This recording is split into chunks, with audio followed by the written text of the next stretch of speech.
आज के राष्ट्रीय पर्व की, स्वतंत्रता दिवस की बहुत बहुत शुभकामनाएं देता हूं। मैं चाहूंगा एक बार जोरदार फिर से ताली बजाई जाए ताकि एक जोश हो।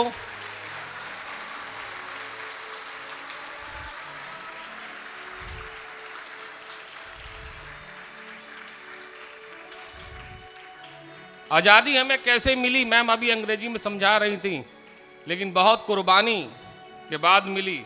और हमारे अभी सर अपनी स्पीच में बताएंगे कि किस तरीके से सैन्य शक्ति ने इस आज़ादी को बचा के रखा। ये मेरा इनसे निवेदन है, जरूर बताएं। जब तक ये बताएंगे नहीं, बच्चे सीखेंगे नहीं।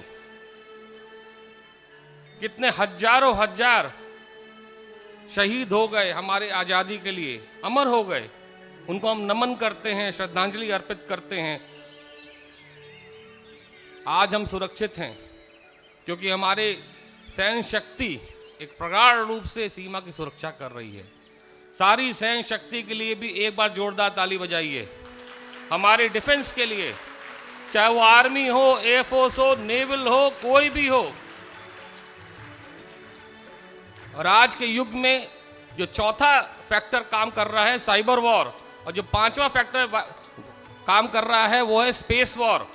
तो साइबर वॉर में भी और स्पेस वॉर में भी हम काफ़ी आगे, हमारे साइंटिस्ट, इंजीनियर्स, डिफेंस के लोग, DRDO, ये सब काम कर रहे हैं। उनके लिए भी जोरदार ताली बजाइए। उनसे प्रोत्साहन होना चाहिए।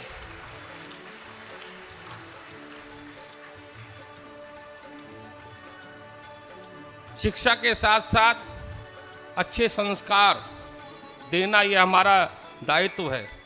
ये SKD ग्रुप ऑफ एजुकेशन का दायित्व है।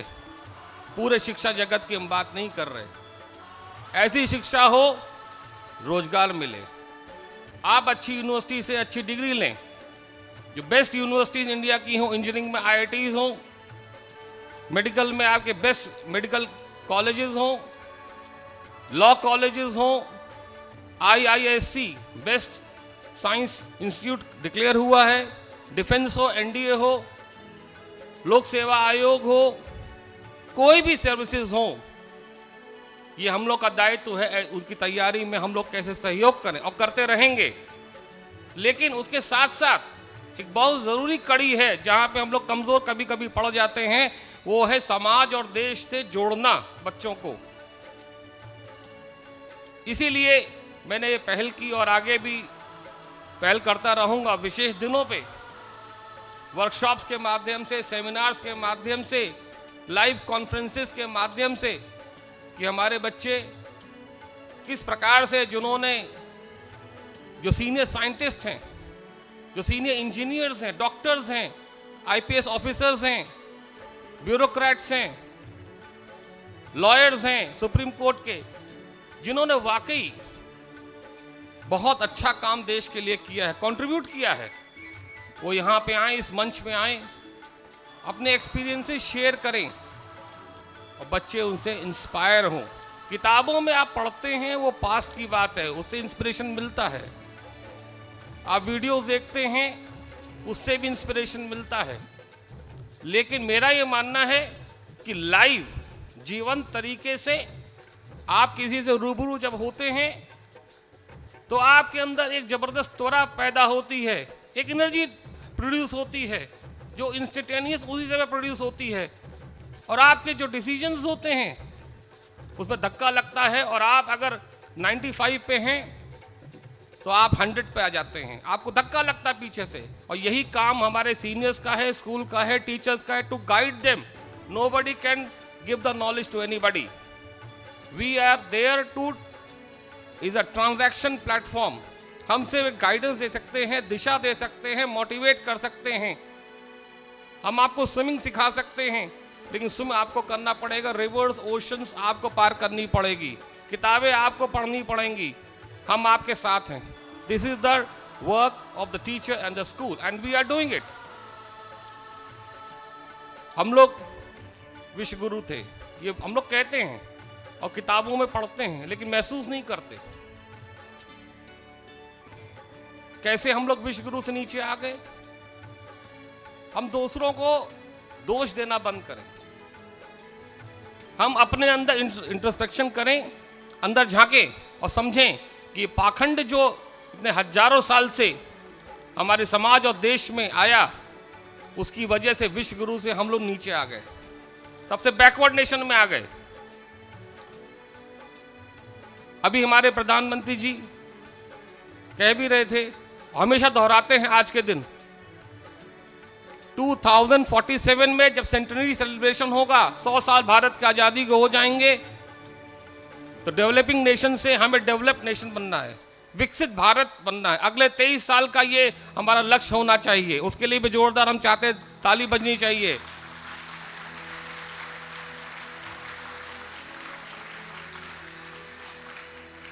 और ये विकसित भारत बनेगा कैसे, उसका रोड मैप क्या होगा, उसकी नींव किस चीज पर रखी जाएगी, जोश और जज्बे से नहीं, वो तो जरूरी है ही है, लेकिन एक रोड मैप भी होना चाहिए। बहुत सारी कुरीतियों के साथ साथ हमने जो एक बहुत अहम चीज छोड़ी थी, वो साइंस एंड टेक्नोलॉजी, पठन पाठन छोड़ दिया था। वही चीज वेस्टर्न कंट्रीज ने साइंस एंड टेक्नोलॉजी में डेवलपमेंट किया, उसकी वजह से हम लोग गुलाम बने और आज तक दास्तान झेल रहे हैं, रेडिकलिज्म झेल रहे हैं, रैशनलाइजेशन झेल रहे हैं।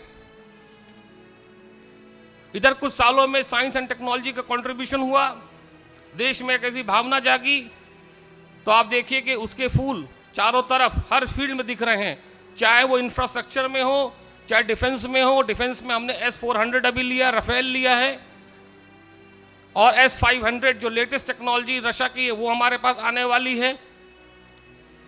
चाहे फार्मा का सेक्टर हो, इंजीनियरिंग सेक्टर हो, कोई भी सेक्टर हो, हमारा सेक्टर बढ़ रहा है, बहुत तेजी से बढ़ रहा है, because of innovation, creativity and focus on science and technology. ये हमें नहीं छोड़ना। इसके साथ साथ जो बहुत इंपॉर्टेंट फैक्टर है जो हमें लेकर चलना चाहिए, वो है gender equality, girl education, women's right. अभी मैम कह रही थी इन्वायरमेंटल सेंसिटिविटी एंड प्रोटेक्शन, पर्यावरण के प्रति हमारी संवेदनशीलता होनी चाहिए, हमें संवेदनशील हों। कैसे प्रदूषण फैल रहा है, हम पेड़ नहीं लगा रहे, मौसम में परिवर्तन हो रहा है, क्लाइमेट चेंज हो रहा है, ये बहुत ज़रूरी है। तो साइंस एंड टेक्नोलॉजी के साथ साथ ये सारी चीज़ें जो इक्वालिटी समाज में, हर वर्ग में, जाति वर्ग में, रिलीजियस टॉलरेंस होना चाहिए, ये बहुत इंपॉर्टेंट फैक्टर इस समय है।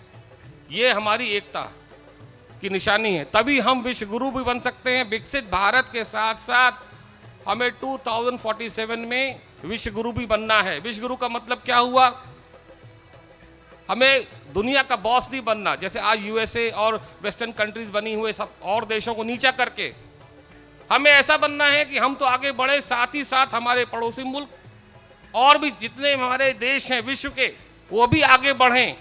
जैसे कोरोना काल में हमने दिखाया कि कोरोना हमारे पड़ोसी ने दिया, चाइना ने, और हमने दवाई का इजाद किया, प्रोटेक्ट किया, और यही नहीं, हमने एक्सपोर्ट भी किया दवाइयाँ। ये है विश्व गुरु कि विन विन सिचुएशन सबकी होगी, हम किसी को नीचा नहीं दिखाएंगे।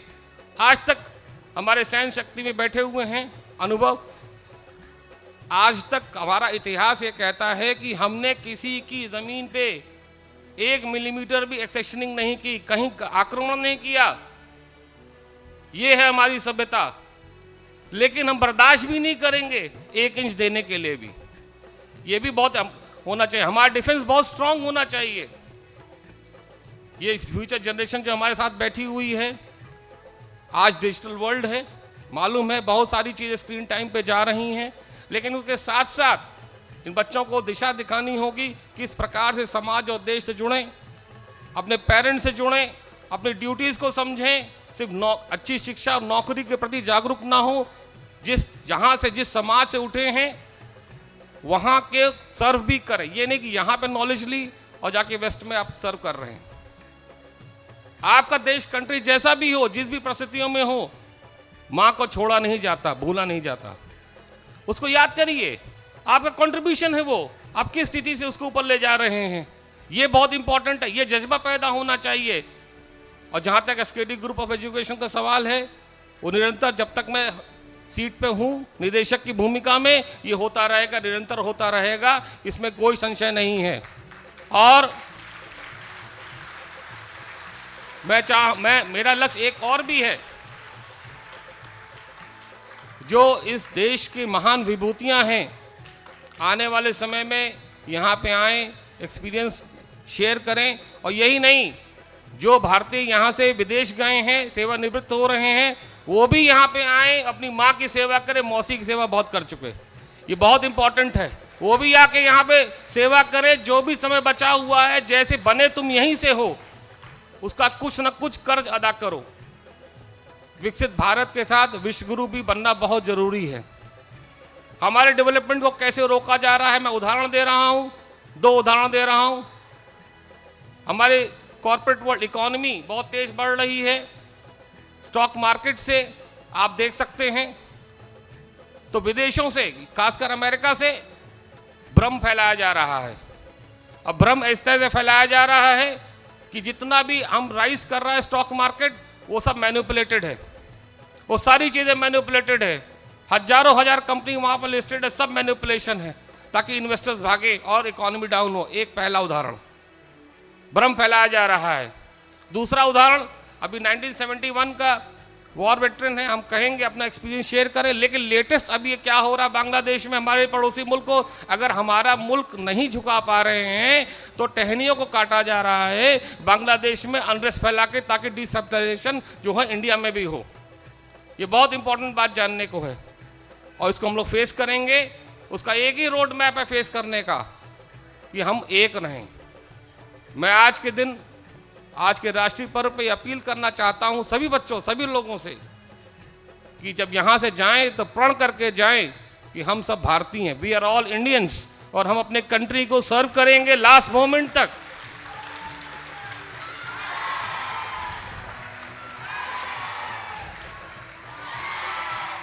अगर ये जज्बा हम लोग पैदा कर पाए तो कहीं ना कहीं शिक्षा के साथ साथ कुछ संस्कार हम बच्चों को दे पाएंगे।